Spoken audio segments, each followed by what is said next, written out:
Y'all know what it is? It's the morning after.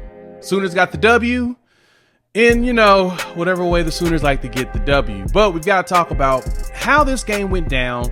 Going to give you my 22-piece nugget, 11 on offense, 11 on defense, on just, kind of what went down with this game. A W's a W. We went 1-0 this past week. We're now 2-0 in the last 2 games, 2-2 in the last 4. We're so far 9-2 on the season, which honestly is pretty freaking fantastic for what we know we were putting together here at Oklahoma. So let's dive into the Nuggets. Let's dive into what's going on.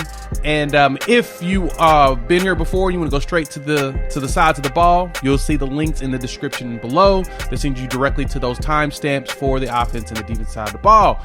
For the uninitiated, welcome to Unfair Sports. I'm your host, Jay. Thanks for pulling up to the channel. Every game we do a post morning after. We like to sleep on it, see how we really feel about it, because those initial emotions are always great, but they're usually flawed. And so we want to process things, usually do a second rewatch of the game to determine how we truly feel and break things down. So I think today we're going to start with the defensive side of the ball, because I feel like that's the side that really needs the most attention today. And then we'll talk offense, because it looks like there's a start of a new era. And some people kind of pushed back on me on the X-Bird when I made the comment, and I'm going to explain what my comments mean. So let's start off first and foremost with the defense. We played against BYU, which statistically is one of the worst teams in college football. They're one of the worst teams in the Big 12. And we made them look pretty good. I'm just going to be honest. Defense was very lackluster. We did not look like we had much in the tank. And I'm going to say this now. Nugget number 1. Told y'all I was afraid of this game before the season started. Told y'all this game was a concern for me. And it wasn't about BYU's ability, but it's what I've seen from this Oklahoma team all of last season. We're not very good on the road. And this season has played out exactly that. Our 2 losses on the road. Shockingly, the 2 teams I said we were going to lose to, Texas and BYU, if we ended up with a 10-2 season, we didn't lose to either one of them. We beat both of them. Instead, we lost games in the middle to teams we shouldn't have lost, and now we're hoping that we get help to get into the conference championship game. But I digress. I'm going to get off my soapbox on that. But nugget number 1, I told you all, this game 100% was the game that scared me, and this is the reason why. It was going to be in November. It's going to be in altitude. It was going to be cold. And BYU has one of the worst fields in college football. As they said on the announcement on the broadcast, they're changing out their grass and stuff this summer. So, yeah, it's bad. And you could see chunks of the field coming up. So guess what was happening? Players were slipping. So as the season progresses, the field gets worse and worse. And so I saw people talking about, Iowa State was able to do all kinds of stuff. They didn't allow anything against them. Yep. Field was a little bit better for them. And it got worse as the season was progressing. Last week, Iowa State had some bad field. We got the much worse field. And I think Iowa State probably destroyed it. I mean, to be quite honest, the field looked bad. But there was some good there. That Billy Bowman pick 6, we needed that, man. I like when we do sparks like that. We got 3 turnovers in this game, 2 fumble recoveries, as well as that pick 6. Things that we needed in this game to go bounce our way, we were able to get. Now, granted, we gave up 173 yards passing to Retzlaff, and he is what makes him good for that team is his ability to scramble. And that's what makes him better than Kenan Slavis. And I tweeted this out as well, that this game was going to be ugly. It was ugly from beginning to end, especially for us. Those 3 turnovers is the only reason why we won by 7 points. Period. We would slow them down. We would score after that. And then we just couldn't get our offensive going. We'll talk about the offense on the opposite side of the ball, but we gave up 217 yards rushing to the worst run team in the Big 12. To 124th ranked run team in the country. They only average 90 yards a game. We look bad. Now, I say all of that to get to my 5th point.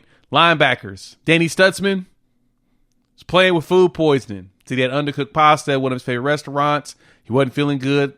Coach Venables said the flu. Said a few guys had flu-like symptoms. Stutzman had an IV, and it looked like it. Our linebacker team looked just as bad as they did in the 2 games we lost without Danny Stutzman. Just so you all know, Stutzman is important to us on the defense side of the ball. And it shows every game. It's showing every time he's not on the field, we start to see some issues. And I'm going to tell you why. This goes into my 7th nugget, and this is a good thing for us. We're young. Our defense is young. I mean, Kip and McKenzie both are redshirt freshmen. You've got Kanik, who's only played the position. This is his going on second season of playing linebacker. We're good in that capacity. Like, our team is solid in the form of we got a lot of young players and we're growing. That secondary's young. Makari Vickers, young player playing at the secondary. Josiah Wagner, young, playing. A lot of young players. I love it. They're getting experience. May not be what we want, but guess what, baby? You should be excited for the fact that we've got so many young players on the defense side of the ball getting meaningful minutes. Hassan McCullough, sophomore. You see what I'm saying? That's why, even though this performance was awful, I can't be mad at him. We got a lot of young dudes, first time in this defense, as well as really their second time playing the position at this level. We've got a lot of young players without true experience, and they're getting it now. I saw a lot of setups where we had Kobe, McKenzie, as well as Kip. We had Kobe and Kip out there together. I saw Kenny go out there with Stutzman. I saw Kip with Stutzman. There was a lot of mixtures at the linebacker position, and it was kind of needed. Venables even mentioned he didn't think that Stutzman was going to play in this game. Good thing he did, because we needed him. We definitely needed him, because we're not very good on the road. But look at that, we are good. We're 5 for 14 on third down efficiency, which goes right into play of what we're doing well. If we're causing third and longs, we're forcing them to punt, which is a very good thing on our part. Problem is they were 3 for 3 on fourth down. We weren't not executing on stopping fourth downs, especially long ones. That's something that we've got to get better on, but that comes with experience and preparation. That Billy Bowman interception, he mentioned that he was supposed to blitz. On OU Daily, I read their article. He said he was supposed to blitz, but he saw open man. He said, nah, bump that. I'm going to make the changes. That's the thing that I love about the staff. They get these players the opportunity to make changes when they do their reads. That's preparation for games. We're preparing for them. The thing is, can we execute on what we need to do? And the good thing for us, we're starting to execute. And I'm proud of how the defense played, even though we gave up almost 400 yards total offense. They played hard, but they didn't look like they had all of it there.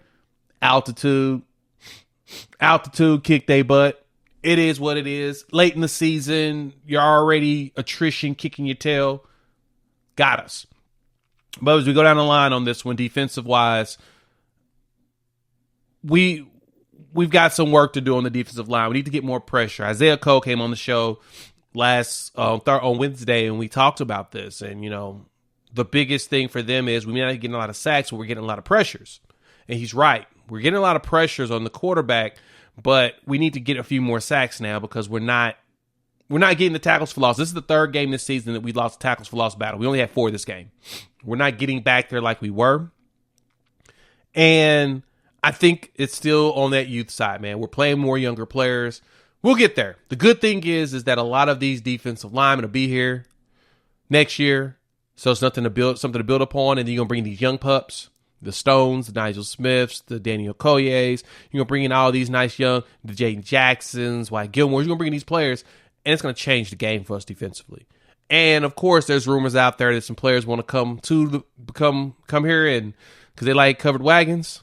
We'll see if the portal treats as well as also. But I expect portal players, and we'll talk about that later this week. With the holidays coming up, it'd be perfect to drop some additional content for you guys to chill with, since you'll be at the crib doing nothing else anyway, right? May as well give you something to watch, right? We'll talk about some players, we'll talk about scholarships and all that a little bit later. But Spears Jennings gave us 6 tackles. Billy Bowman had his 7 solos. Kendall Doby, another special player out there. I love that we got him out of JUCO, and he's living up to every expectation I had for him. Besides that, guys, we have a lot of work to do, defensive line wise. But again, we're young. PJ saw some runs, so did Robert Spears Jennings, R. Mason Thomas. PJ Adebayo saw some game. So defensively, we still got work to do. But the thing I'm not concerned about is this coming week. This short week, we're playing TCU at the crib. 11 o'clock, oh yeah. Black Friday, oh yeah. I expect this team to show out. I was hoping to go to this game, but it looked like I'm going to make it. I got the Bleacher Report deal that I'm doing at 12 o'clock. So, if I'm going to keep these aspirations going, I got to show up whenever they request me. So I'll be doing Bleacher Report on Friday at noon at 1 Eastern, 12 Central. So I'll be watching the game while also doing Bleacher Report. So that's the defense. Hop in the comments. Let your boy know what's your thoughts. How'd y'all feel about the defense's performance? Let's go into the offense. Let's dive into the offense. And so this game, our offense looked quite sluggish. Sluggish is probably the best word to say about the way that we looked in this game, because we started this game off sluggish. We went out there, started both teams had to punt. We got our tutty, 7 plays, 85 yards, did our thing. Defense gave a touchdown, then we punt. They fumble, we score. We do a good job of scoring after turnovers, which I do appreciate, is that we're scoring off of turnovers. We're scoring after we force them to give up the ball. That's a plus. Now let's talk about the elephant in the room. Dylan Gabriel. Now, Venables said they had an upper body injury and that he thinks he'll be back sooner than later, right? When you watch the replay of the play before he came out the game, you saw his head bounce off the ground again. Similar to a la TCU. I'm keeping it a buck. I think that was his last game as a Sooner. And I say that for one reason. Jackson Arnold's probably going to have to start Friday. So we'll get the first start of the Jackson Arnold era. Why change? What's the point of changing? Now, hear me out. I didn't say I don't want Dylan Gabriel to play. I'm just telling you why I think he won't. I would like Dylan to play in the bowl game. I like when the seniors play in the bowl game so they can get that extra experience and just, the last hoorah, right? While at the same time, I enjoy when certain players opt out of bowl games, which I'm never mad when a player opts out of the bowl game. Just keep that in mind. I'm never mad about that, because it gives the young players the opportunity to play at a neutral site situation that's important but not important, and lets them see on a national stage how ready they are. So that's why I didn't think Dylan Gabriel was coming back. Now, granted, that could change. BV could say, we're going to bring him back. We want him to play in the bowl game, blah, blah, blah. If we make the conference championship game, I could see them saying they want to play in the conference championship game. I'm not mad if they do that. But I do believe this may probably be the last time we see Dylan Gabriel. And I hate it because I enjoyed his era. He's given us everything we wanted. But it's now Jackson Arnold, right? So we got a glimpse of Jackson Arnold when he came in. I tried to tell you, I warned y'all. A lot of these fans are asking for this man. Say, I want Jackson Arnold now. Give us Jackson Arnold, blah, blah, blah. But guess what? First pass play for Jackson Arnold, what was it? Yep. Screen across the field. Something that y'all don't, like. The thing that y'all complain about. The thing that makes y'all the most mad. Right. Yeah, exactly. Borderline jet sweeps. Yeah. I told y'all that was going to happen. Y'all... I defend Lebby to an extent, and I tell y'all that Lebby's not a bad offensive coordinator. We have a top 5 offense in the country. Like, we look better than USC's offense. But Lebby makes certain decisions where you ask questions. It's like you can't run this play until certain other plays have created the situation where that play could work, right? Told y'all I like it when Farouk runs the ball, but I don't like him as a replacement to the run game. I like him as a supplement. Well, in this game, guess what happened? We weren't really throwing the ball with Jackson Arnold. Now, Jackson gave us one good throw, one deep ball. Nick Anderson to seal the game. The game was over. And that's a shout out to Jeff Lebby in this, is that he actually made it to where he took the shots that we like. And I'm going to talk about Jackson's audible a little bit later, but Jackson went deep. He overthrew Nick Anderson by a lot. And Nick had a 5-yard cushion. I joked on it. Some people will make the tongue-in-cheek jokes of, oh, I'm so glad we got overthrown passes, even though that was the complaint of Dylan Gabriel too. Y'all complain he overthrew passes, complain he underthrew passes. I digress. But guess what? If that was an underthrown pass, it's a touchdown. See the difference? Certain touch plays like that, 5 yards. Oh, Dylan would have hit him on. He would have hit him dot. He would have dotted that because he's dotted him before. He's dotted Nick Anderson when he's gotten around people a few times on that exact same route. He'd have dotted him. Jackson Arnold's going to get the experience we need. I love what he did. I love the confidence he showed. I love how he played. So the era is beginning. So we'll see what it looks like on Friday. If DG is able to come back Friday, then against TCU, the era won't start until next season. But I anticipate if his with the way his head bounced off the ground, I sense it's going to be a light concussion. They'll probably keep him out an additional week just for precaution because it's a short week. Why would you do that to Dylan Gabriel? No reason to, right? But we'll see. Next nugget. Gavin Sawchuk has figured some stuff out. He finished the game over 100 yards for the third straight game. 14 carries, 107 yards, and a tutty, right? We're starting to get that 29-yard run. Tywee averaged 5 yards of carries on his 5 carries to 25 yards. And you also saw Jackson Arnold run the belldozer, the jackhammer package in which you would expect to see. They outran us 217 to 144, but they controlled most of the clock time, but we played. We've got to figure out how to get Gavin Sawchuk more than 14 carries in the game. We've also got to figure out how to get Tywee Walker more carries. I need Tywee to get the ball more. Either his ankle was still acting up or we just didn't. I don't know why we didn't. We need to get him the ball more. I anticipate seeing a lot of that.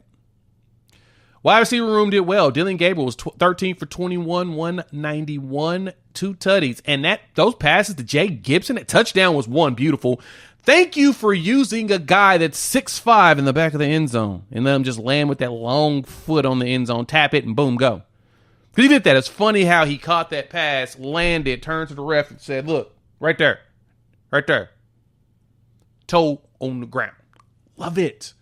We got giants at the wide receiver position. Why aren't we using them like that more? I love that. That's what I think we'll see more of that with Jackson Arnold, hopefully. But at the same time, we've also got to put the guys on the field. We haven't seen a lot of Gibson like we should, but his 2 catches, 82 yards were big. That 55-yard catch was massive. That, my friends, is what we should be seeing more of. And I anticipate Gibson is going to be the guy next year. Him and Nick Anderson will be your bookends. If Farouk decides to come back, he's going to be your slot guy. He'll be out there in the slot. I think Gibson will switch out with Brendan Thompson, use speed on the outside. I see Petaway getting in the mix. But wide receiver wise, you're going to have Gibson out there next to Nick Anderson. That's your 2 wide receiver bookends. You find a way to keep both of those, and you make them happy. Drake Stoops, last hoorah, 4 for 63. I anticipated more than that, but weather conditions, field slipping, everybody falling all over themselves. It's hard to really cut the way that I know he would like to. Even with the screw-in cleats, it is what it is. But I did seeing that we were able to get him the ball some because he's always open. Seemed like he's always open. Stogner got his catch. It's a good problem to have is that we got a lot of mouths to feed. And I know everybody says, well, you get the ball to this guy more, get the ball to that guy more. But guess what? We got a lot of guys we got to get the ball to. So I kind of appreciate the fact that we can spread the love because we've got so many of them. Now, I anticipate a lot of transfers coming out of this room. The wide receiver room is going to probably see the most hits in the transfer portal. We'll probably see some incomings as well. Just I anticipate it. But seeing how good they're playing right now, I'm happy. I'm happy with the wide receiver room. I'm happy. And like I said, with the Jackson Arnold era beginning, I'm happy to see that he's going to be able to do some stuff. Now, this was cool. So when he made Jackson Arnold threw that third down pass to Farouk, cross the middle, catch it, first down, basically sealed the game, right? Jackson Arnold mentioned that he changed out. Well, Jaden Gibson mentioned that Jackson Arnold changed the play at the line of scrimmage and saw that Farouk had the inside on this guy and he was going to go ahead and let him beat the man, right? Well, that is awesome preparation by the head coach, Jeff Lebby. We're going to give him his flowers on that because in that play, he gave him the option. He said it in the presser. Gave Jackson Arnold the option, gave J.A. the option to choose which one that he saw better fit. You're going to either do this play or you're going to do this. And he read the defense well. That's great preparation by the offensive staff. And he saw that our guy can beat their guy. And he took advantage of it. That's what you want. That type of trust in which we've seen Dylan Gabriel make changes before. Jackson Arnold took advantage of it. And I love the confidence of a freshman of doing that because by Lebby giving Jackson Arnold the authority to make that choice, that's doing nothing but springboarding what he's going to look like going forward in this era. So we should be excited about that. Now, offensively, we got to stop with these darn silly penalties. A lot of false starts in this game, but I blame it on you. Jacob Sexton out there playing for Guyton for the second straight game due to injury. And it made no sense to put Guyton out there on that field, in those field conditions. I like the fact that Sexton's getting some run. Got beat a couple times, but he also stood his ground a couple times too. BYU got some big boys. He did well. I'm proud of him. And that line with him and Caden Green, man, our offensive line is going to look a lot better next season. Just know that. We've got some really good players here ready to play. Special teams wise, we'll wrap it up with that. I don't know what we're going to do about this kicker, man. I just know that this better be the last year we have him. And Schmidt, I'm sorry, my boy, you're just not doing it. I'm glad we probably finally started playing Elzinga. He got himself a tackle too. But we can't play. We can't miss these kind of field goals. He looked the exact same as he did last year. And that's not a good thing. Not a good thing whatsoever. So, shout out to Jackson Arnold. The new era's beginning. Jeff Lebby, you deserve your flowers for that. Hop in the comments. Let your boy know what's your thoughts. How y'all felt about the game. Morning after, well, now it's afternoon for you all. My bad. Had, slept in. I had a late night, watched some football, watched a movie, cleared my mind, and here we are, talking some ball. If you made it this far, you like the content, hit the like button. If you're new to the channel, subscribe. Love to have you join this family. We have passed 12,000 subs, man. Thank you all so much. Our goal is 20. Our goal is now we're going to put this goal down for 20 by the summer. The content's going to keep flowing. I'm going to start throwing a whole bunch of college football content in general out there. Got to grow the Unfair Sports brand. Sooner or later, sports is going to always stick around. My goal is to have Unfair Sports be huge while sooner or later sports still be all for my Sooner fans. So we're going to grow the brand. We're going to grow everything. And it's all because of you, the people. So that's it for me. Nothing else. We'll talk soon. Peace.